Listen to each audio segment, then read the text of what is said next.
नमस्कार दोस्तों।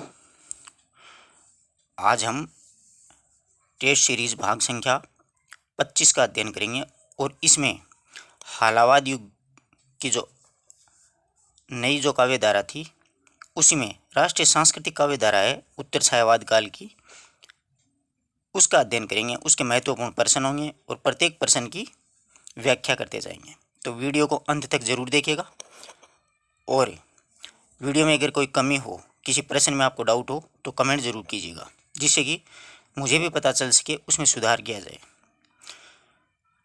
अब चलते हैं, देखो पहला प्रश्न देखिए, श्याम नारायण पांडे की कौन सी रचना महाराणा प्रताप के जीवन पर आधारित है? श्याम नारायण पांडे की कौन सी रचना महाराणा प्रताप के जीवन पर आधारित है? पहला ऑप्शन है जौहर, दूसरा त्रेता के दो वीर, हल्दी घाटी और बालीवध। तो देखिए, महाराणा प्रताप के जीवन पर आधारित श्याम नारायण पांडे की जो रचना है वो हल्दी घाटी रचना है। हल्दी घाटी जो रचना है इसमें 17 सर्गों में महाराणा प्रताप की वीरता और उसके पौरुष की खनक सुनाई देती है। बहुत ही शानदार है। महाराणा प्रताप के गौरव का बखान बहुत ही शानदार ढंग से वीर रस में किया गया है। इसमें 17 सर्ग है। जौहर जो रचना है श्याम नारायण पांडे की, वो अलाउद्दीन खिलजी ने जब चित्तौड़ पे आक्रमण किया था उस घटना पर आधारित है और पद्मिनी ने जौहर किया था। तो आप ऐसे याद रख सकते हो, हल्दी घाटी का युद्ध किस किस के मध्य हुआ था? महाराणा प्रताप और मान सिंह के। तो महाराणा प्रताप के जीवन पर आधारित तो हल्दी घाटी होगी कन्फर्म। और चित्तौड़ में जौहर किसने किया था? पद्मिनी ने किया था। तो जौहर जो रचना वो पद्मिनी के जौहर पर आधारित है। और इसमें देखो 21 चिंगारियां हैं। वो तो कभी कुछ भी है, कोई लिख देता है, जैसे रामचरितमानस में 7 कांड हैं, इसी प्रकार से पृथ्वीराज रासो उसमें 69 समय हैं, अलग अलग। इसमें 21 चिंगारियां कर दी। किसी ने सर्ग रख दिया, किसी ने कुछ रख दिया, किसी ने पल्लव रख दिया। इस प्रकार से वो अपनी मर्जी से रख सकते हैं। तो जौहर पद्मिनी के जीवन पर आधारित है। पद्मिनी की जौहर की कथा वर्णित है 21 चिंगारियों में। हल्दी घाटी जो रचना है वो महाराणा प्रताप के जीवन पर आधारित है, जो 17 सर्गों में विभाजित है। त्रेता के दो वीर, ये जो रचना है वो लक्ष्मण और मेघनाद के मध्य जो युद्ध हुआ था उस पर आधारित है। और त्रेता के दो वीर है, इसका नाम है बाद में तुमुर नाम से प्रकाशित करवा दिया था। आशा करता हूँ सारी बात समझ में आ गई। जौहर में पद्मिनी के जौहर की कहानी है 21 चिंगारियों में। हल्दी घाटी में महाराणा प्रताप की वीरता का चित्रण किया गया है जो 17 सर्गों में। त्रेता के दो वीर लक्ष्मण और मेघनाद के युद्ध पर आधारित है। और दूसरी बात, इसमें हल्दी घाटी पे देखो देव पुरस्कार मिला था और जौहर पे द्विवेदी पुरस्कार मिला था। ये भी ध्यान में रख लीजिएगा, बाई चांस परीक्षा में पूछ ले कि जौहर पर कौन सा पुरस्कार मिला, तो द्विवेदी, और हल्दी घाटी पर देव पुरस्कार मिला था श्याम नारायण पांडे को। ठीक है, आशा करता हूँ पूरे प्रश्न की अच्छे से आपको शल्य क्रिया द्वारा समझा दिया गया है। आगे देखो, आगे है कुमकुम रश्मि रेखा उर्मिला। कुमकुम रश्मि रेखा उर्मिला किसके काव्य संग्रह हैं? बहुत ही अच्छा प्रश्न है। सियाराम शरण गुप्त के हैं, सोहनलाल द्विवेदी के हैं, या देवकीनंदन विभव के, या बालकृष्ण शर्मा नवीन के। कुमकुम रश्मि रेखा और उर्मिला ये बालकृष्ण शर्मा नवीन के हैं, ध्यान रखिएगा। और ये बालकृष्ण शर्मा जो नवीन है वो एक प्रताप समाचार पत्र प्रकाशित होता था जिसके संपादक गणेश शंकर विद्यार्थी थे। ये दोनों काफ़ी अच्छे मित्र थे, यानी गणेश शंकर विद्यार्थी के बाएं हाथ भी माने जाते हैं बालकृष्ण शर्मा नवीन। आगे देखिए, नेक्स्ट प्रश्न अपना, DS लॉरेंस की 70 कविताओं का अनुवाद किसके द्वारा दिनकर ने किस नाम से किया? DS लॉरेंस की 70 कविताओं का अनुवाद दिनकर ने किस नाम से किया? तो परशुराम की प्रतीक्षा, हारेगा हरिनाम, आत्मा की आंखें, या कोई नहीं। तो दिनकर ने DS लॉरेंस की 70 कविताओं का अनुवाद है वो आत्मा की आंखें नाम से किया था। अच्छी तरह से याद रखिएगा। और दिनकर का जन्म है वो 1908 में सिमरिया बिहार में हुआ था।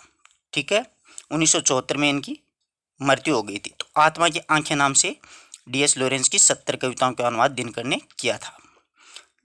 आगे देखिए, जलियांवाला बाग में वसंत प्रसिद्ध कविता किसकी है? बहुत प्रसिद्ध है, कई बार पूछी भी जाती है। जलियांवाला बाग में वसंत सियाराम शरण गुप्त की, सुभद्रा कुमारी चौहान की, बालकृष्ण शर्मा नवीन की, या फिर आर.सी. प्रसाद सिंह की? तो ये सुभद्रा कुमारी चौहान की प्रसिद्ध प्रसिद्ध कविताएं हैं। देखो, झांसी की रानी, जलियांवाला बाग में बसंत, झंडे की इज्जत, स्वदेश के प्रति, ये सारी की सारी कविताएं सुभद्रा कुमारी चौहान की बहुत ही प्रसिद्ध हैं। एक न एक कविता पूछी जाती है। नेक्स्ट देखिए, लक्ष्मण और मेघनाद के युद्ध पर आधारित रचना। अपन ने ऊपर चर्चा की है लक्ष्मण और मेघनाद के युद्ध पर आधारित रचना। घोरावध, त्रेता के दो वीर, शिवाजी या परशुराम। तो अपन ने ऊपर चर्चा की है श्याम नारायण पांडे की है त्रेता के दो वीर, जो बाद में तुमुर के नाम से भी प्रकाशित हुई है। नेक्स्ट प्रश्न देखिए, बहुत ही प्रसिद्ध प्रश्न है। पुष्प की अभिलाषा प्रसिद्ध कविता किसकी है? बहुत बार पूछी जाती है मित्रों ये कविता।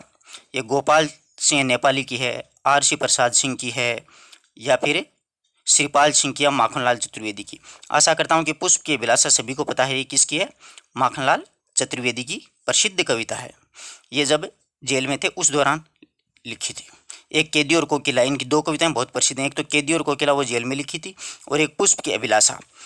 पुष्प की अभिलाषा की दो चार पंक्तियां मेरे याद आ गई तो आपको सुना दूं। चाह नहीं है मैं सुरबाला के गहनों में गुथ जाऊं, चाह नहीं है सम्राटों के सौ पर मैं हरी में डाला जाऊं, चाह नहीं देवों के सिर पर चढ़ के चढ़ूं और अपने भाग्य पे ठहराऊं, मुझे तोड़ लेना हे बनवाली और उस पथ पर तुम देना फेंक जिस पथ पर मातृभूमि के शीश चढ़ाने जाएं वीर अनेक। इस प्रकार से ये कविता है, बहुत प्रसिद्ध कविता है मित्रों। आगे देखिए, सुभद्रा कुमारी चौहान की त्रिधारा रचना में किस किस की कविताएं यानी किस किस कवि की कविताएं हैं? सुभद्रा कुमारी चौहान की त्रिधारा जो रचना है, एक तो मुकुल है, एक त्रिधारा। त्रिधारा में तीन कवियों की रचनाएं हैं, उनमें कौन कौन से शामिल है? माखनलाल चतुर्वेदी, केशव प्रसाद मिश्र, सुभद्रा कुमारी चौहान, सभी। तो त्रिधारा रचना में तीनों के हैं, माखनलाल चतुर्वेदी भी हैं, केशव प्रसाद भी हैं, सुभद्रा कुमारी चौहान भी, यानी सभी ऑप्शन सही होगा, ध्यान रखिएगा। अच्छा प्रश्न है। और वैसे सुभद्रा कुमारी चौहान का जन्म 1904 में हुआ था, आप सभी को पता है, और 1948 में एक कार दुर्घटना में इनका देहांत हो गया। नेक्स्ट प्रश्न बहुत ही महत्वपूर्ण है। दिनकर की कौन सी रचना को आधुनिक युग की गीता कहा जाता है? दिनकर की कौन सी रचना को आधुनिक युग की गीता? रश्मिरथी, उर्वशी, कुरुक्षेत्र या युगधारा? तो कुरुक्षेत्र जो रचना है उसको आधुनिक युग की गीता कहा जाता है। कुरुक्षेत्र रचना में आप सभी को पता है 7 भागों में विभाजित है। ये महाकाव्य प्रबंध काव्य माना जाता है, और ये द्वितीय विश्व युद्ध है उसकी विभीषिका से प्रेरित होकर के दिनकर ने इस काव्य को मूलतः लिखा था। और ये जो काव्य है वो महाभारत के भीम और युधिष्ठिर के मध्य संवाद पर आधारित है। पूछा जा सकता है कि द्वितीय विश्व युद्ध पर आधारित दिनकर की कौन सी रचना है? तो कुरुक्षेत्र है, जो 7 सर्गों में विभाजित है। ये भी ध्यान में रखिएगा, महत्वपूर्ण है। इसका किसी न किसी तरीके से प्रश्न आता है। ओजपूर्ण शैली में लिखा गया बहुत ही महत्वपूर्ण महाकाव्य प्रबंध काव्य है, ठीक है। अब देखो रश्मिरथी, इसमें भी 7 सर्ग हैं। ये कर्ण के जीवन चरित्र पर आधारित है।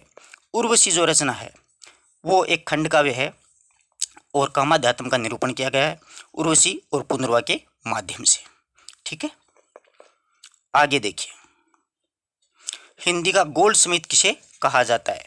हिंदी का गोल्ड स्मिथ किसे कहा जाता है? सोहनलाल द्विवेदी, सियाराम शरण गुप्त, केदारनाथ मिश्र, प्रभात, या इनमें से कोई नहीं?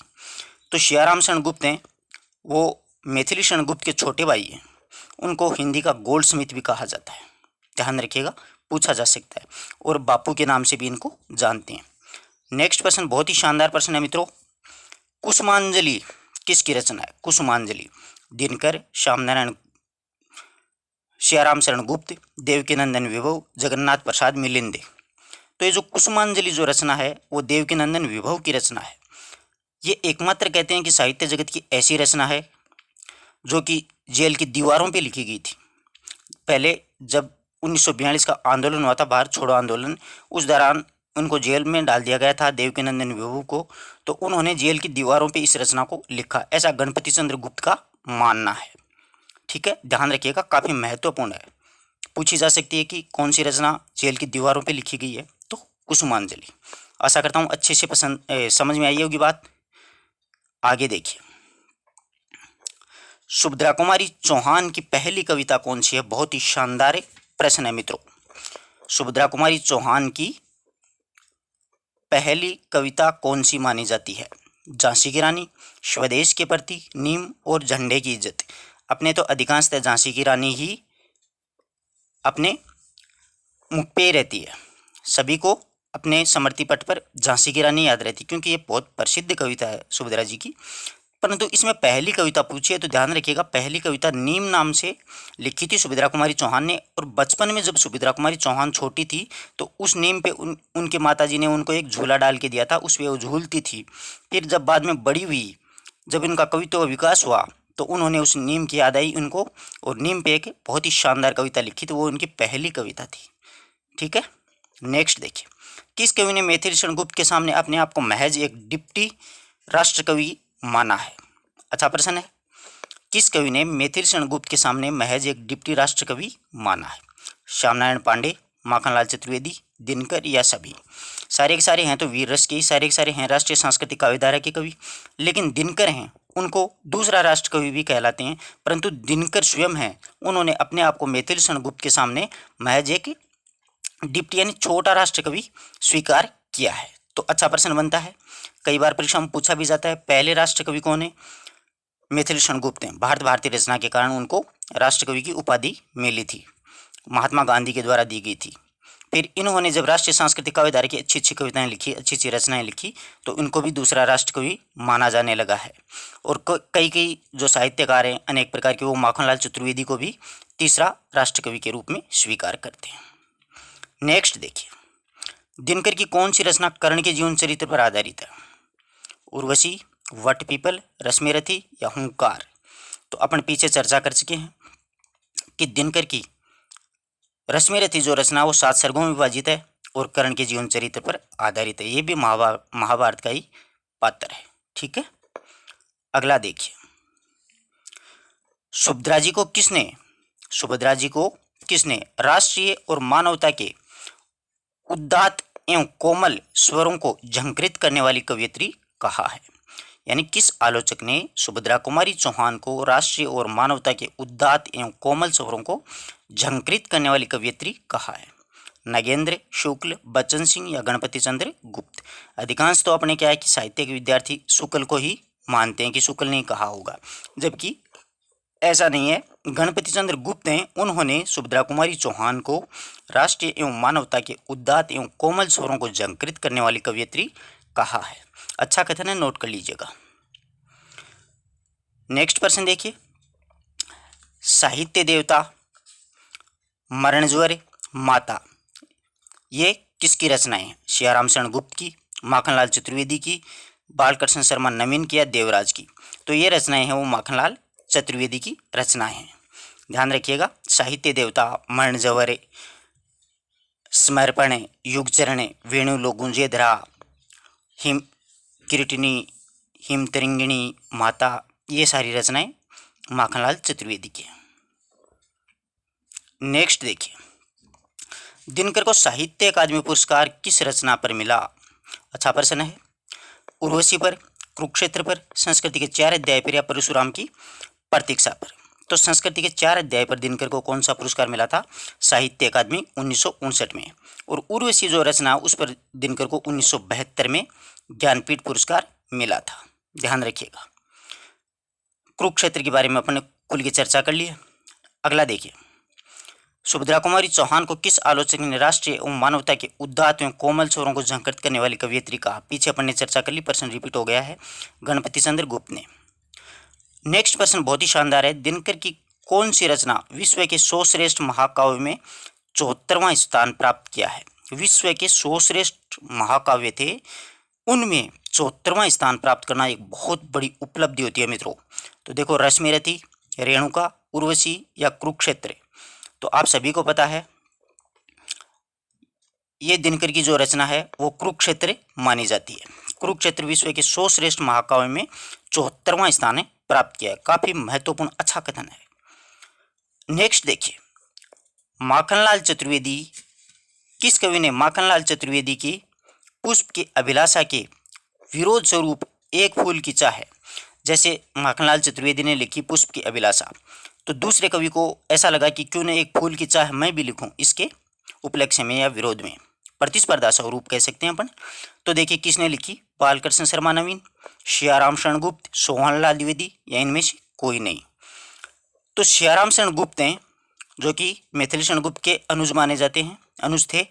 उन्होंने एक फूल की चाह नाम करके कविताएं, एक कविता है वो लिखी थी पुष्प की अभिलाषा की प्रतिस्पर्धा में।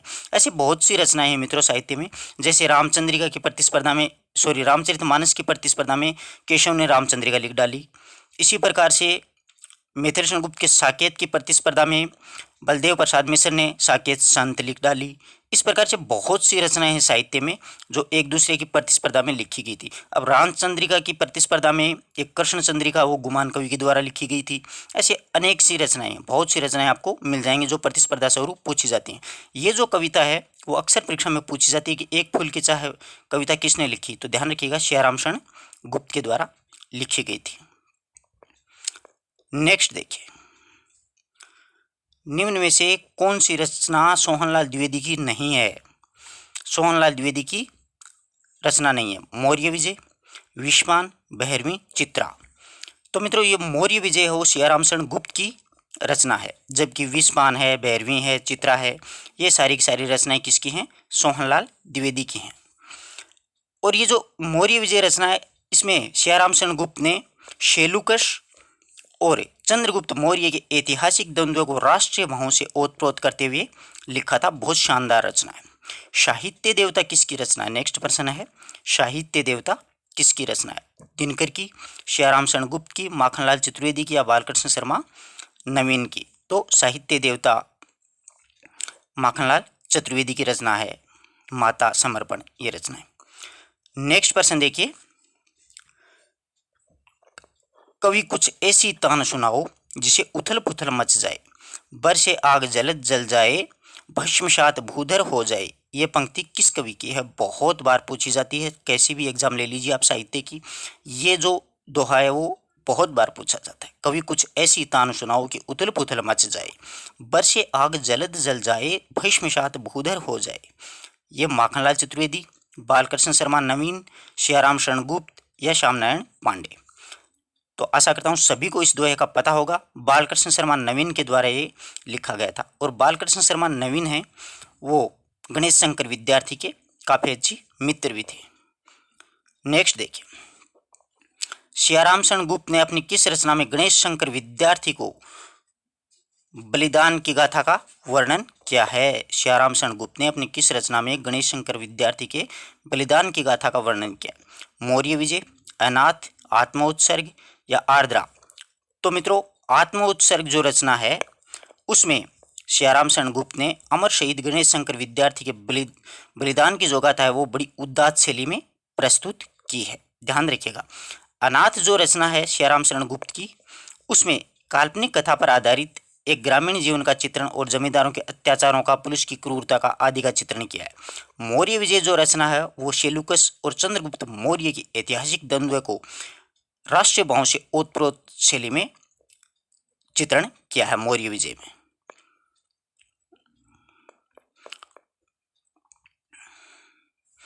आगे देखिए, सोहनलाल द्विवेदी को अत्यंत सरल भाषा में राष्ट्रीय चेतना का स्वर करने वाला कवि किस आलोचक ने कहा। बहुत अच्छा प्रश्न है मित्रों। सोहनलाल द्विवेदी को अत्यंत सरल भाषा में राष्ट्रीय चेतना का स्वर व्यक्त करने वाला कवि किस आलोचक ने कहा है, शुक्ल ने, गणपति चंद्र गुप्त ने, गुलाब राय ने या नगेंद्र ने। तो ये जो बात है वो डॉक्टर नगेंद्र के द्वारा कही गई है कि सोहनलाल द्विवेदी हैं वो अत्यंत सरल भाषा के राष्ट्रीय चेतना का स्वर व्यक्त करने वाले कवि माने जाते हैं। नेक्स्ट देखिए, बेरंग बेनाम चिट्ठियां,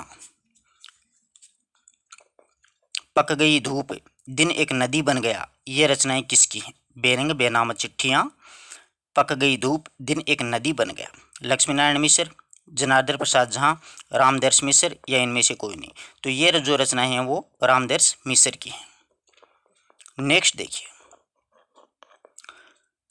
गणपति चंद्र गुप्त के अनुसार कौन सी रचना जेल की दीवारों के बीच में लिखी गई थी। यानी जेल की दीवारों पे ये रचना लिखी थी। जीवन संगीत, ज्वाला, जय हिंद या कुसुमांजलि। अपन ने पीछे खूब चर्चा की है। कुसुमांजलि जो रचना है वो देवकीनंदन विभव की रचना है और ये जेल की दीवारों के बीच में लिखी गई थी। ठीक है, आगे देखिए।